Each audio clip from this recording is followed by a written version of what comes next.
Hi, we're at the Amy Van Andel Library. I'm Liz, the youth librarian here at the branch. And I'm Susan. I'm a youth librarian at the Plainfield branch. And today we've got some great chapter books to talk about, get you excited for summer. Maybe add a couple of titles to your summer reading list. Do you want to go first, Susan? Okay. My first book is called The School for Whatnots by Margaret Peterson Haddix. And it is a science fiction mystery about a young boy named Max and his best friend Josie. Maximilian J. Sterling has billionaire parents, and they are so excited by his birth that they have a giant fireworks display. But they're also nervous because they're very wealthy and they think, what if he grows up to be spoiled? What if he's not a nice person? So they decide the solution is to send him to school surrounded by whatnots, which are robots. Because they look like children, but they will act perfectly. So they will also teach Max how to be a kind and well-behaved child. Sounds like a great idea, right? Meanwhile, Josie's mother dies right after birth, and her father is afraid that she'll never have anything because they're really poor. So he wants the world for Josie, and he makes a deal with a mysterious woman in black. She will go to school, and she will pretend to be a whatnot in order to get a good education. It will mean a lot of sacrifice, though, because Josie will have to live at school and pretend to be a whatnot, so she'll have to pretend to go get charged every night as a robot would need to be. So after grade school, Max discovers that he and his best friend Josie are going to be separated. They won't be going to the same school, and he's very distressed. He has no idea that she's been pretending to be a robot. So he's really puzzled by the note she leaves him that says, "No matter what anyone tells you, I'm real." When he finds out the truth about the kids at school, he is determined to convince his parents that Josie is a real girl. They think she's a whatnot, and that they shouldn't be sent to separate schools.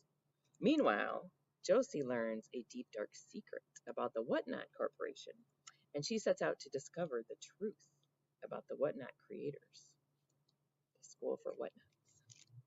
Robots, that's exciting. I know. Imagine if you went to school and discovered, oh, all my classmates are robots. Operation Do-Over is a book by Gordon Corman. I love Gordon Corman. I do. And it is about two boys, 12-year-old Mason and Ty, and they are the closest of friends until a new girl named Ava comes to their school. And both boys immediately have a giant crush on Ava. So they make a pact. Okay, Ava will be off limits. However, it seems Ava really likes Mason, and he gets caught breaking their agreement. So he and Ty become bitter enemies. So then the story fast forwards 5 years, and they're now 17, and they are still bitter enemies, and Ava isn't friends with either one of them. Mason has a really disastrous incident at school that gets him expelled. Yes, I know. Driving home, he gets into a car accident, and when he wakes up, he's in his 12-year-old body, and he gets a chance to have a do-over, and he is in his body just days before Ava arrives at school. He thinks, oh, this is my chance. I'm going to change everything. I'm going to change the future. So he attempts to avoid Ava at all costs. He decides to join the football team, which is not something he was into ever before. He trains his dog not to chase roto-rooter trucks, which the dog had a bad, experience. And he does things to try to prevent his parents' divorce, because in his 17-year-old life, they were divorced. All while trying to not give away the fact that he knows the future. Operation Do-Over. Sometimes I think it'd be good to have a do-over, but then maybe not. Maybe not. It never seems to end well. No. In those books, it never ends well. Okay, I have a couple of books to share, and the first one is called Across the Desert by Dusty Bowling. So this is an adventure story. It's about 12-year-old Jolene, who lives in Phoenix, and she loves to go to the library because it's super hot in Phoenix. And she likes to draw maps, and she likes to go on the computer and watch a live stream of this girl who has an ultralight. It's this kind of a glider that she flies around the desert, and she has a camera on it. So Jolene will go and watch her adventures. She watches her fly around. But the thing of it is Jolene's the only one that ever watches. So when you're watching a live stream, you can see when other people are online and watching too. She's the only one that's watching it. So they kind of have a friendship. Addie is the name of the girl who's flying the ultralight. So one day Jolene is at the library watching, and Addie crashes in her ultralight. And Jolene sees it, but she doesn't know what to do about it. She's the only one who saw it. It was a live stream, so it wasn't recorded. So Jolene has to convince somebody to help her go out in the desert and find Addie.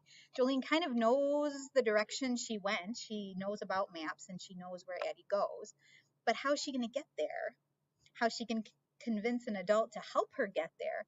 She decides, like all good decisions, to leave in the middle of the night and just go by herself. Always works out well. So she's going to pack things for a desert hike, and you could guess that things don't go well on her expedition, but she's determined to go find Addie. She knows she's all by herself. She's crashed out in the desert. She's going to go find her. Girl.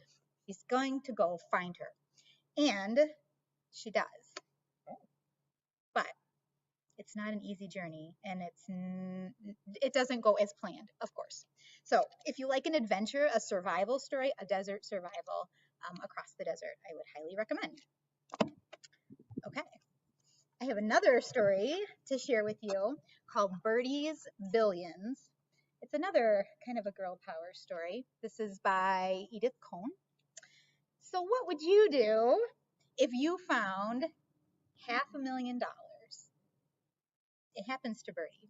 So Birdie is a little bit of accident prone, I guess you would say.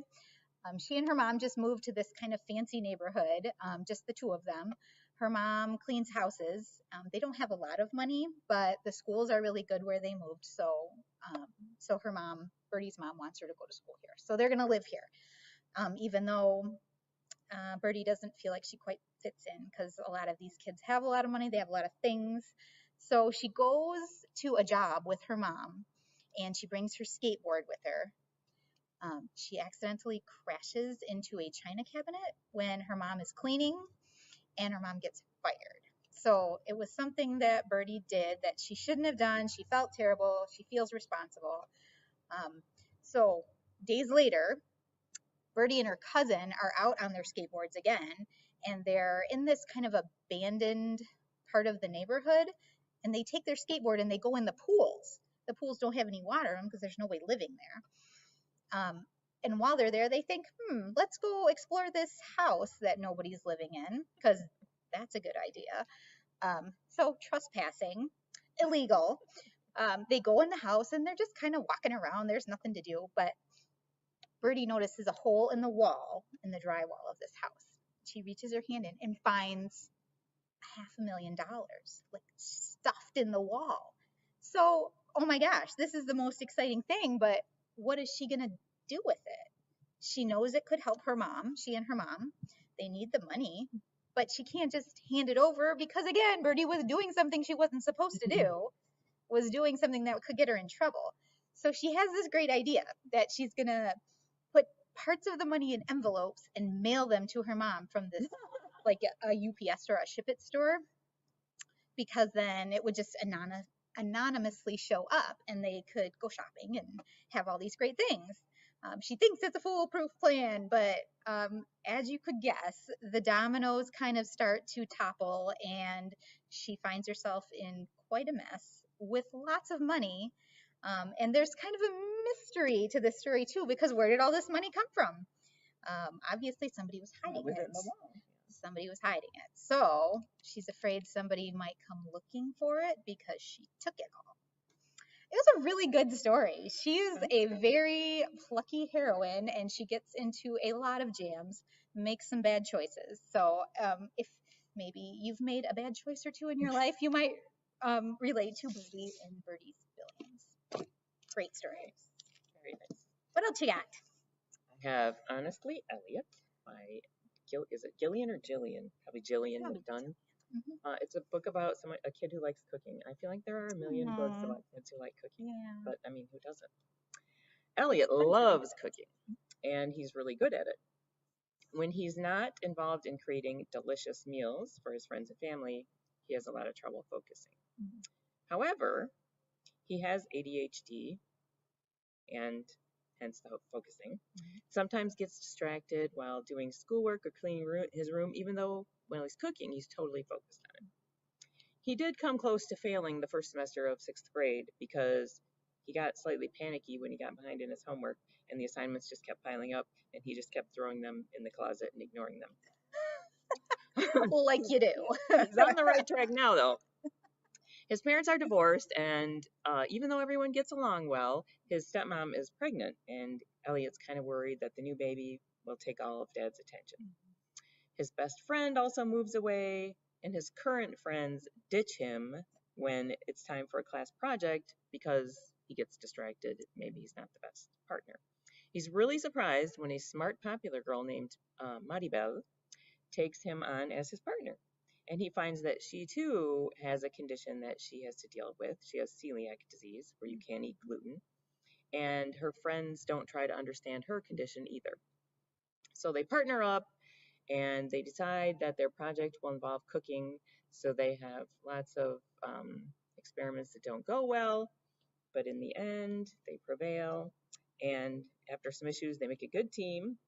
And Elliot kind of learns that things aren't always as they seem at first with people. You can't make assumptions about people. You don't want people to make assumptions about you. So it was a very fun book. And I liked that even though his parents were divorced, they got along. That's great. Yeah. Sounds interesting. It was fun. And it made me hungry. Oh my gosh, I love the cover of this. Yes, it's so cute, isn't it? Confessions of a Class Clown by Ariane Costner is about a class clown. Jack, he's the middle school class clown, and he has a big-ish following on social media.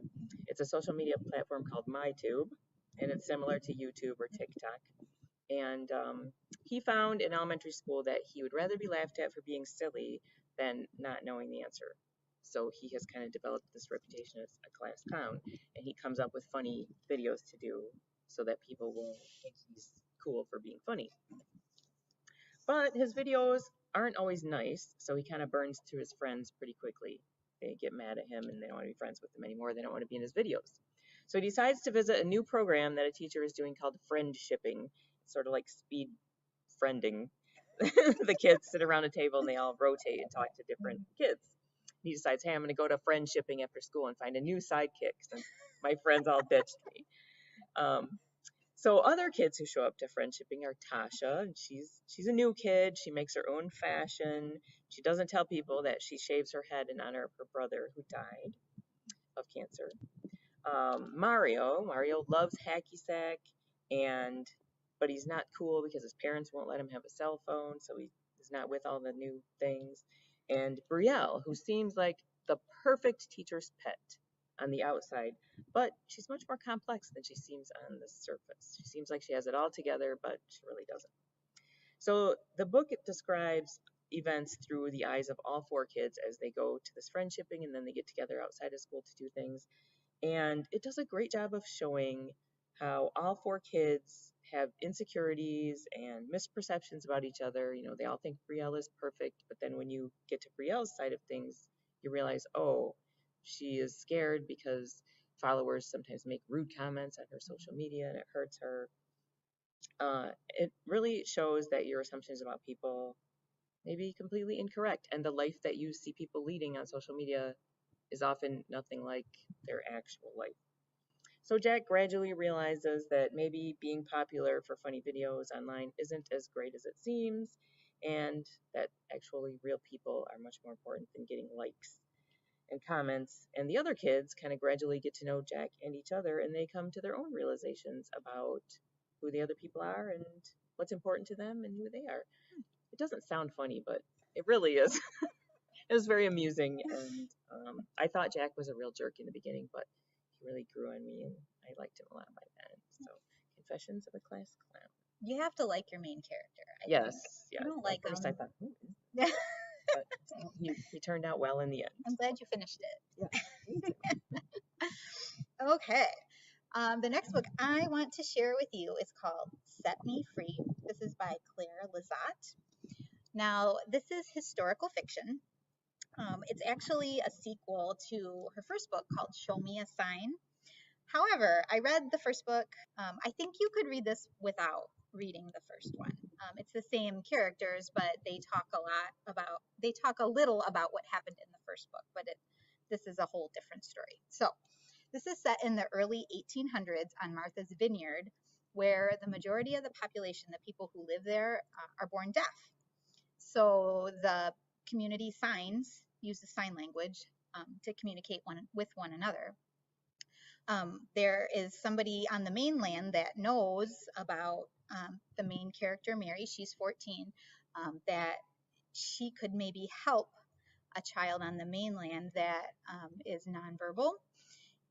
It's this child living in this Gothic kind of manor house. She lives in the attic, and they treat her as feral, so kind of like a wild child. She doesn't communicate. They keep her sedated a lot because they think that she can't communicate. Like Helen Keller, right? Kind of, yeah. So they ask Mary to come help this girl. So Mary signs, and she also writes as a way of communication. However, the majority of the people in this manor house, the help that work there, are illiterate. They can't read. So now she has this other hurdle to jump where she needs the help of the adults that are living here, but they have no form of communication. So it's a lot of challenges for Mary, but it's a really interesting time period. I liked the historical setting because it explored racism of the time, not only the indigenous people, the Black people who were living on this island, but also just how women were treated during the time. She had limited opportunities. So this was a way for her to get off the island and kind of make connections on the mainland. But it was really challenging. And a lot of the communication that she has are through letters to people at home. So if you enjoy a book that has a lot of letter writing, I think that's just an interesting format and makes the story more realistic. So it's really interesting. If you are a historical fiction fan, I think that you would like. I do too. It's great. So this is available in print only at the time, but if you like this book, I would recommend going back and reading Set Me Free as well. Great storytelling. Okay, how are we doing on time? Oh, we're doing okay. I have another book to share with you. Oh, I have two more. Is that okay? Yeah. Okay. This is called The Way I Say It, and this is realistic fiction as well. This is about sixth grader Rory, who is in speech therapy because he can't pronounce the letter R, and his name is Rory. So instantly we have challenges. He had a best friend all through elementary school, they're in sixth grade now, named Brent, who has suddenly ditched him for wrestling boys. And that happens. It happens when you're going through, well, your whole life, but as people grow and change, sometimes you lose those friends that you've had for a long time. So, however, Brent and Rory's moms are friends. That's how they met in the first place. So the moms don't really know that they're not friends anymore.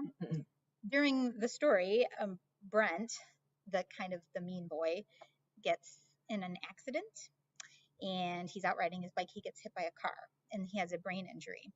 So he ends up in speech therapy as well. But he's definitely a different kid. And Rory kind of has to decide, does he have empathy for him and treat him as a friend, because they do have this relationship. But Brent was pretty mean to him. So it's a struggle for him emotionally, for sure. But luckily, their speech therapist is great. We get to see their sessions together, and the project. What Rory really wants to do is just to be able to say his own name at his sixth grade graduation. That's his goal for the year. But they end up working on a project together, Rory and Brent, and they have a different relationship now. But it's a time of growth for both of them. So I really enjoyed it. If you're in speech therapy, if you've ever known anybody in speech therapy, I would really recommend this book. It's very enlightening, and they're great characters. The Way I Say It by Nancy Tandon.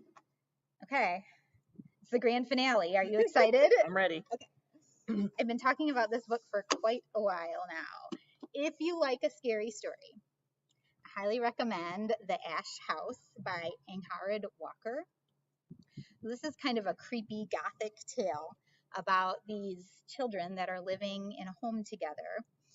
There are no adults there, and the main character gets dropped off kind of suddenly and doesn't remember really his life beforehand. The kids in the house rename each other.